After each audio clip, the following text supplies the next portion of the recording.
भाई और बहनों, दर्शकगण, श्रोतागण, मातृशक्ति को नमन।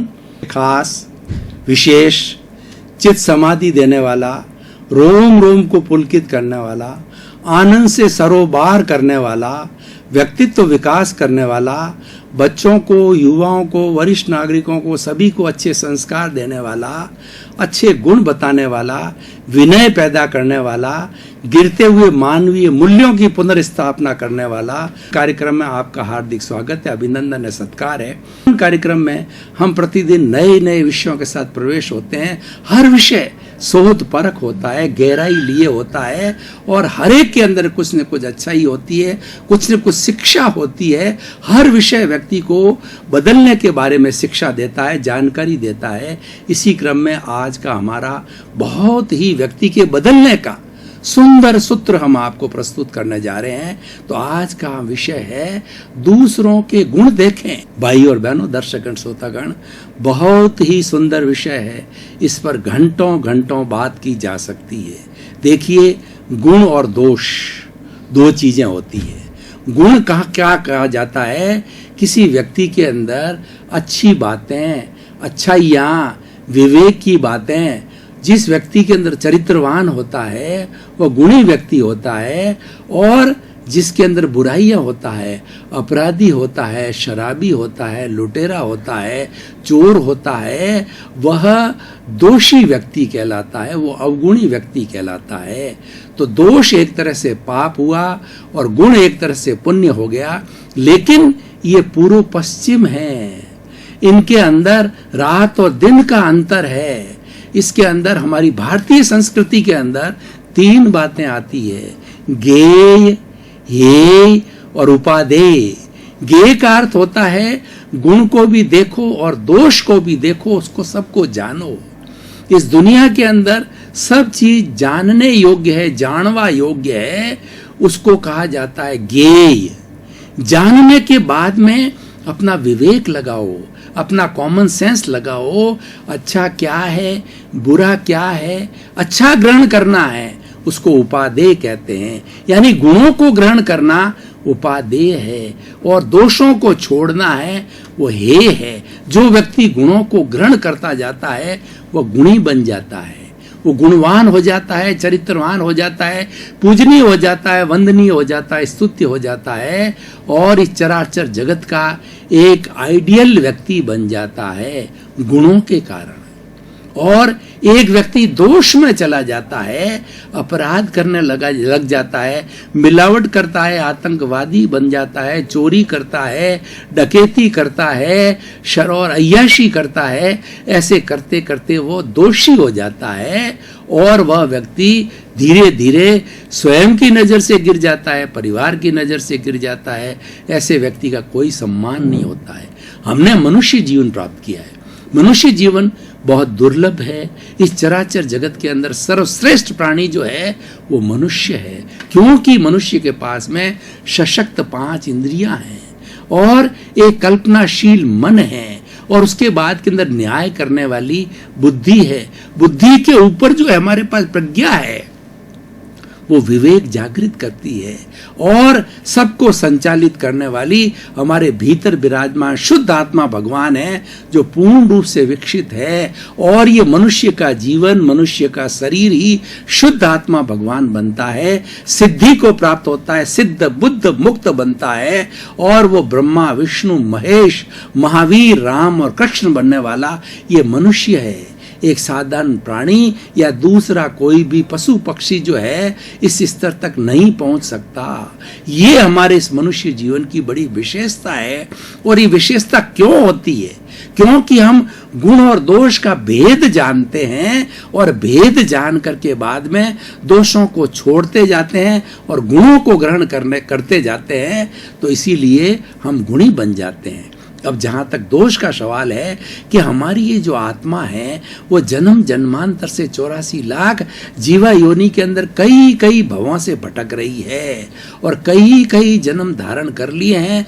नरक गति, तिर्यंच गति, मनुष्य गति और देव गति, चारों गतियों में अनंत अनंत समय से हम शरीर धारण करके अपने कर्मों के अनुरूप घूमते रहते हैं। तो इन घूमते रहने से हमारा किसी न किसी प्राणी के साथ में राग द्वेष होता है, किसी न किसी प्राणी को हम दुख देते हैं, किसी प्राणी के साथ हम पाप करते हैं, वह दोष कहलाता है। और वो दोष हमारे भीतर इकट्ठा है। हमारी आत्मा के साथ जो कार्बन शरीर जुड़ा हुआ है, दोषों का पुतला है वह, जिसको कार्बन शरीर कॉजल बॉडी कहा जाता है। उसके अंदर राग और द्वेष जुड़े हुए हैं, कषाय जुड़े हुए हैं, क्रोध मान माया जुड़े हुए हैं, कर्म रज जुड़ी हुई है। और जितनी जितनी हमारी अचेतन, उसको अचेतन मन भी कहा जाता है, हमारी दबी हुई भावना उसके अंदर जुड़ी रहती है और सारे दोष उसके अंदर जुड़े रहते हैं। यानी मनुष्य गलती का पुतला है, मनुष्य दोषों का पुतला है, मनुष्य दोषों से भरा हुआ है। तो जब मेरे भीतर दोष भरे हुए हैं तो मैं दूसरे के दोष देखना चालू करूंगा तो वो दोष मेरे में और आ जाएंगे, तो प्लस हो जाएगा मेरे में। मुझे प्लस नहीं करना है, मेरे भीतर दोषों का जो भरा हुआ भंडार है उसको रिक्त करना है। कबीरदास जी ने कितना सुंदर कहा कि बुरा जो देखन मैं चला, बुरा न मिलिया कोय, जो दिल खोजा आपना और मुझसे बुरा न कोय। कबीरदास जी एक बार निकल पड़े पूरे विश्व का भ्रमण करने के लिए। देखो इस विश्व में कितने कितने बुरे व्यक्ति है, उनको कोई बुरा नजर नहीं आया क्योंकि वो दूसरों के गुण देखते थे, वो दूसरों के दोष नहीं देखते थे, इसलिए उनको कोई दोषी व्यक्ति मिला नहीं। तब उन्होंने कहा कि जब मैंने भीतर झांका तो मुझे मालूम पड़ा कि मेरे जैसा अवगुणी, मेरे जैसा दोषी और मेरे जैसा अवगुणों का भंडार कोई नहीं है। इसलिए भाई और बहनों, दर्शकगण, श्रोतागण, बहुत ही सुंदर विषय है। अपने दोषों की रिक्तता करो। अपने दोषों की रिक्तता कब होगी? हम उन दोषों को देखना चालू करेंगे। देखिए, हमारी संस्कृति में 4 बातें आती है। सामायिक, सामायिक का अर्थ होता है कि समता भाव, to have the patience, to remain in the equilibrium, to remain in a balanced way. उसको समता भाव कहते हैं कि सर्दी में, गर्मी में, अनुकूल में, प्रतिकूल के अंदर, और दूसरा क्या है, प्रशंसा में, निंदा में, प्रतिष्ठा में, अप्रतिष्ठा के अंदर, हर परिस्थिति के अंदर अपने आप को एक जैसा बनाए रखना है। वो समता भाव कहलाता है, वो सामायिक की स्थिति कहलाता है। और दूसरे शब्दों में मैं सामायिक को जोड़ूं तो आज का हमारा विषय जो है दोषों को देखने की बात होती है। वो है कि अपने दोषों को देखना, वो सामायिक कहलाता है। भीतर जाओ, गहरे गहरे जाओ और देखो कि मैंने 84 लाख जीवा योनि के प्राणियों से किस किस भाव में कितने कितने दोष किए हैं। तो उन दोषों को देखो, उन दोषों को, उन अवगुणों को, उन पापों को देखना सामायिक कहलाता है। दूसरी टर्म आती है आलोचना। अब आपने दोष तो देख लिया, उससे क्या फायदा हुआ? उन दोषों को स्वीकार करो कि ये दोष मेरे ही किए होते हैं। आज हम किसी भी कोर्ट में जाते हैं तो कोर्ट में क्या होता है कि उसको सजा तब मिलती है कि जब ये गवाही के माध्यम से, प्रूफ के माध्यम से या स्वयं वो स्वीकार कर ले तो उसको जो है सजा दी जाती है। तो ईश्वर परमात्मा का जो संसार है, परमात्मा का जो रूल है, उसमें आलोचना का अर्थ होता है कि अपने दोषों को स्वीकार करना। अब आपने दोष देख लिए, दोषों को स्वीकार कर लिया, अब एग्जीक्यूशन चालू कर दो। एग्जीक्यूशन क्या है? उन दोषों को धोना। हमारे पास में लिमिटेड टाइम है और भव भवांतर के दोषों का भंडार, दोषों का जो है स्टोर भरा पड़ा है। उसको डिटर्जेंट पाउडर लगा करके और टाइड पाउडर लगा करके और खूब कपड़े को धो करके उसको एकदम वाइट किया जाता है। उसी तरह से प्रतिक्रमण करो।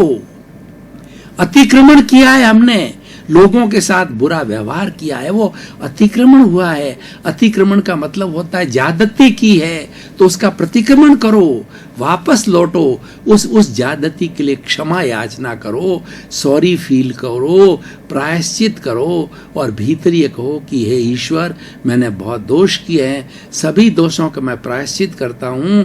और अव्याबाद आत्मा है, 84 लाख जीवा योनि के अंदर, हर एक के अंदर शुद्ध आत्मा भगवान विराजमान है। और वो शरीरधारी कीड़ा है, मकोड़ा है, मनुष्य है, वो किस लिए? क्योंकि उसके कर्मों का बोझ अलग अलग है, उसके कर्मों का अर्जन अलग अलग है, अलग अलग शरीर मिला हुआ है, लेकिन भीतर शुद्ध आत्मा भगवान सबका एक है, उसको अव्याबाद कहते हैं। उस आत्मा से जो कि अप्रत्यक्ष है, उससे निवेदन करो, आपकी अव्याबाद आत्मा है, आप 84 लाख जीवा योनि की अव्याबाद आत्माओं से रिक्वेस्ट करो कि मैं आपका आह्वान करता हूँ, आप मेरे समस्त दोषों को माफ करो, माफ करो। किसी भी जन्म में मैंने आपके वो संसार रूपी नाटक के प्रारंभ से अध्यक्षण पर्यंत किसी भी प्राणी से, मन से, वचन से, काया से, करने से, करवाने से, अनुमोदने से आपको कोई दुख दिया है, पाप किया है, कष्ट दिया है, तो मैं शुद्ध अंतःकरण से क्षमा याचना करता हूँ, प्रायश्चित करता हूँ, शुद्ध भावों से मुझे क्षमा करो, क्षमा करो। और मैं आप सबको क्षमा करता हूँ।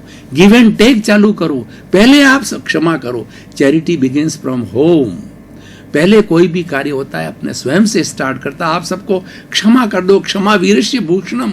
क्षमा वह कर सकता है जो वीर होता है, और जो कायर होता है वो तो टिट फॉर टैट करता है, वो तो एक के बदले में दो बात बताता है, दो के बदले में चार कहता है, और जो वीर व्यक्ति है उसको क्षमा कर देता है। तो हमारी सारी अव्याबाद आत्माएं क्षमाशील है, वो आपको माफ कर देती है। आप सबको शुद्ध आत्मा से पुकारो, आह्वान करो कि 84 लाख जीवा योनि की आत्माओं को मैं निर्दोष मानता हूँ, निर्दोष घोषित करता हूँ। 84 लाख जीवा योनि के प्राणियों को निर्दोष मानता हूँ, निर्दोष घोषित करता हूँ। आप घोषित कर दो, आपका कोई दोष नहीं है, आप निर्दोष हो, मेरी तरफ से दोष मेरा है, क्योंकि मैंने किसी न किसी जन्म में आपके साथ के अंदर दोष किया है, पाप किया है, बुराई की है, आपको कष्ट दिया है। तो ये दोष का प्रतिक्रमण है।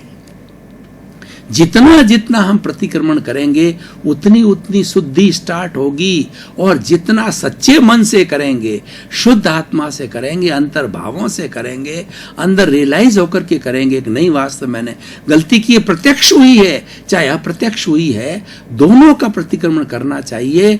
तो जो उसका शुद्धिकरण चालू हो जाता है। शुद्धिकरण की इससे बढ़ के कोई प्रक्रिया नहीं है, ये प्योरिफिकेशन, सब्लिमेशन की प्रक्रिया है। इससे बढ़ करके भीतरी जगत की, आत्मा जगत की, सूक्ष्म जगत की प्रतिक्रमण से बढ़कर के कोई शुद्धिकरण का फॉर्मूला नहीं है।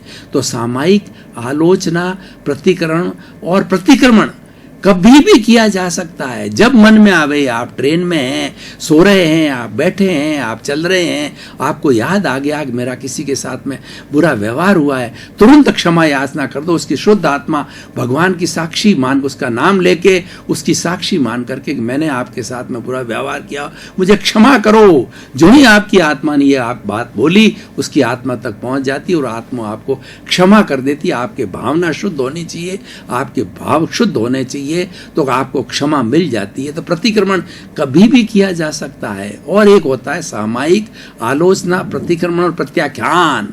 अब प्रश्न यह है कि हम दोषों का शुद्ध करते रहेंगे और नए दोष अर्जन न करें। उसके लिए क्या करना होगा? उसके लिए दो तरह के मेथड है।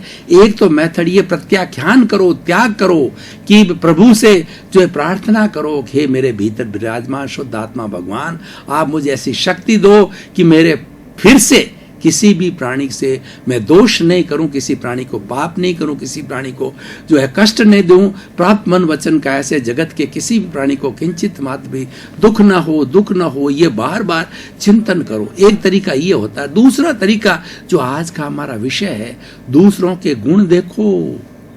हम ज्यों ज्यों प्रमोद भावना से दूसरों के गुण देखने चालू करेंगे, उसके गुण हमारे भीतर आते रहते हैं। और ये गुण जो है ना, हर प्राणी में कोई न कोई गुण अवश्य होता है। अवगुण के साथ में गुण अवश्य होता है। ऐसा कभी नहीं होता है कि व्यक्ति के अंदर मात्र अवगुण हो और मात्र ही गुण हो, वो तो भगवान हो जाता है।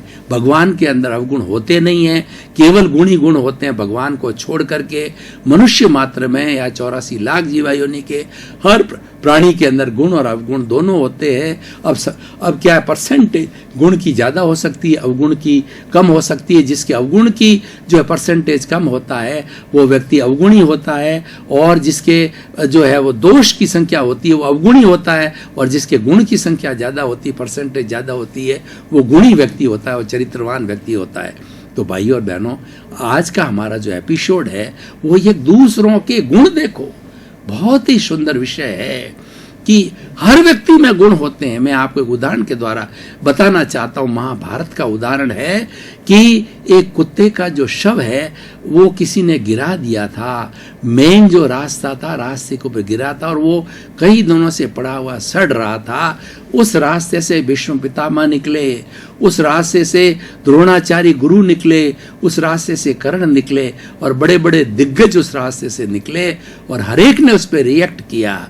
बड़ी बदबू आ रही है, कौन ऐसा नालायक था जिसने यहाँ पे रास्ते में आकर के डाल दिया, और कितना सड़ रहा है, और कैसा ये भयंकर बदबू मारा। ऐसी हरेक ने प्रतिक्रिया की। भगवान कृष्ण अर्जुन के साथ वहां से निकले तो भगवान कृष्ण गुणग्राही थे।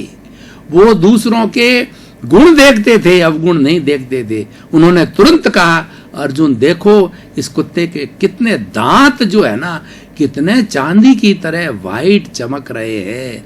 वो उसका गुण उन्होंने देखा, और गुण क्या कह करके अर्जुन को किया। तो ये गुणग्राहिता होती है। गुणग्राही व्यक्ति होता है, उसकी एक बड़ी विशेषता होती है कि वह दुख में से सुख निकाल देता है। कैसे? मान लीजिए कोई व्यक्ति रोड के ऊपर जा रहा है, और उसका जो है वो किसी बाइक से या 4 व्हीलर से जो है वो उसकी टकराहट हो गई।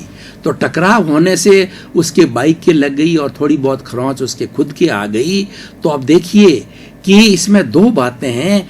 एक व्यक्ति जो गुणी, जो दूसरों के गुण देखने वाला है, तो वो देखता ईश्वर की कितनी कृपा है, मेरे तो मामूली सी खरोंच आई, ये ठीक हो जाएगी। लेकिन अगर आज कोई हादसा हो जाता, मैं गिर जाता, मेरी नस फट जाती, तो मैं कोमा में चला जाता, है कुछ भी हो सकता था, मेरी हड्डी टूट सकती थी, फ्रैक्चर हो सकता था। हे ईश्वर, आपका लाख लाख शुक्र है, आपका लाख लाख कृतज्ञता है आपकी कि आपने मुझे छोटी सी चीज में से ही मुझे बचा लिया। ये दुख में से सुख निकालने की कला है।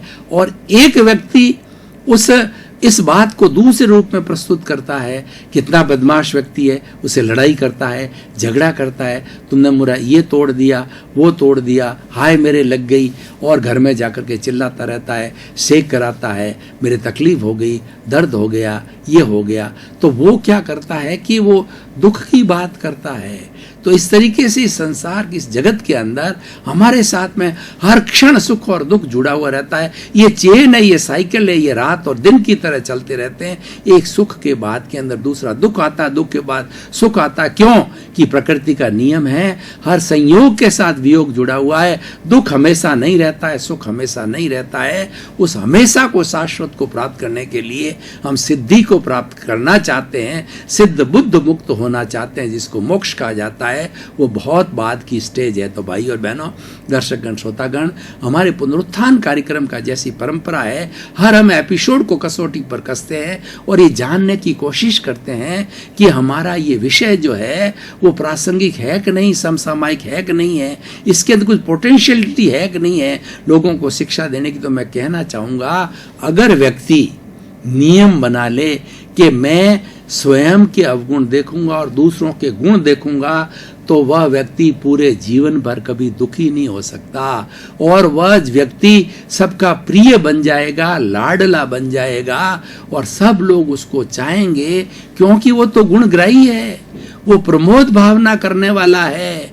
और उस व्यक्ति के अंदर गुण देख करके उसकी प्रशंसा करता है। भाई साहब, आप बड़े अच्छे विद्वान हो, बहुत अच्छा बोलने वाले हो, जितना आपने बोला है वो हृदय को छू गया। संगीतकार को संगीत सुन के वो कहता है कि आपने तारों को इतना झंकृत किया कि हमारा मन प्रसन्न हो गया। नृत्य करने वाले को कहता है, वो उसके गुण देख करके कहता है आपका नृत्य कितना शानदार रहा कि हम जो है झूमने लग गए। इस तरीके से बात होती है। तो ये प्रमोद भावना है, गुणग्राह्यता प्रमोद भावना है। प्रमोद भावना रखनी चाहिए, परंतु आजकल नेगेटिविटी बहुत ज्यादा हमारे सिनेरियो के अंदर बढ़ गई है। लोग तुरंत दूसरे के जो है वो अवगुण देखते हैं और अपने अवगुण छिपाते हैं, अपने तो अवगुणों की रक्षा करते हैं और हर चीज के अंदर दूसरे को रिस्पॉन्सिबल ठहराते हैं, दूसरे के अवगुण देखते हैं। आप ऐसे हो, आपने ऐसा किया और ये गलती आपकी है, मैं उसमें क्या करूं, आप अगर सही करते तो सही हो जाता। इस तरीके से वो दूसरे को जो है टोकता रहता है, दूसरे को लायबल बनाता रहता है, अपनी गलती कभी भी स्वीकार नहीं करता है। ये है वो दूसरों के दोष देखने की कला है। ऐसे व्यक्ति को कोई पसंद नहीं करता है, उससे लोग कटते जाते हैं, परिवार के लोग भी कट जाते हैं, समाज के लोग भी कट जाते हैं और धीरे धीरे वो व्यक्ति जो है वो अपने आप को एलोन महसूस करता है, एलूफनेस महसूस करता है। ऐसा व्यक्ति डिप्रेशन में चला जाता है। उसका कारण यह है कि वो हमेशा दूसरों के दुख देखता है। उसका एंगल ही दूसरे के अवगुण देखने का ही एंगल है। वो हमेशा नेगेटिव बात देखता है, किसी व्यक्ति में पॉजिटिव बात देखता ही नहीं है। उसका नजरिया ही नेगेटिव है और करते करते करते उसका नजरिया इतना नेगेटिव हो जाता है कि वो हमेशा नेगेटिव बात करता रहता है। तो ये बहुत बड़ा दोष है, ये बहुत बड़ा अवगुण है। इसीलिए जो गुणग्राही लोग होते हैं वो हमेशा अपने अवगुण देखते हैं और दूसरों के गुणों को देखते हैं और आगे से आगे बढ़ते जाते हैं। जो लोग महान हुए हैं, जितने भी लोग महापुरुष हुए हैं, वो पुरुष जो वो अपने अवगुणों को देखते हैं, अपना अवलोकन करते हैं। मेरी क्या गलती है, मैंने कहाँ गलती की, अपनी बॉटलनेस को देखते हैं, अपनी कमियों को देखते हैं। अपनी कमियां अपने अवगुण हैं, उनको देखते हैं, दूसरे पे कभी नहीं थोपते हैं। और उसके साथ साथ के अंदर कभी ऐसा होता है तो देखते हैं कि ये कर्मजन्य है। कोई व्यक्ति बहुत प्रोग्रेस कर रहा है, कुबेर बन गया है, बहुत सुख सुविधा प्राप्त कर रहा है, तो पूर्व जन्म के अंदर कुछ पुण्यार्जन करके आया है जो वो प्राप्त कर रहा है और मुझे वो प्राप्त नहीं हो रहा है क्योंकि मैंने कुछ दोष कमाए, मैंने पाप कमाए, पापोदय के कारण मुझे नहीं मिल रहा है। तो वो व्यक्ति अपने आप में संतुष्ट होता है, उसकी रेक्टिफिकेशन की कार्रवाई करता है कि मैंने दोष किए हैं, इन दोषों का मैं शुद्धिकरण करूं, दोषों को धोऊं। तो भाई और बहनों, बहुत ही सुंदर विषय है।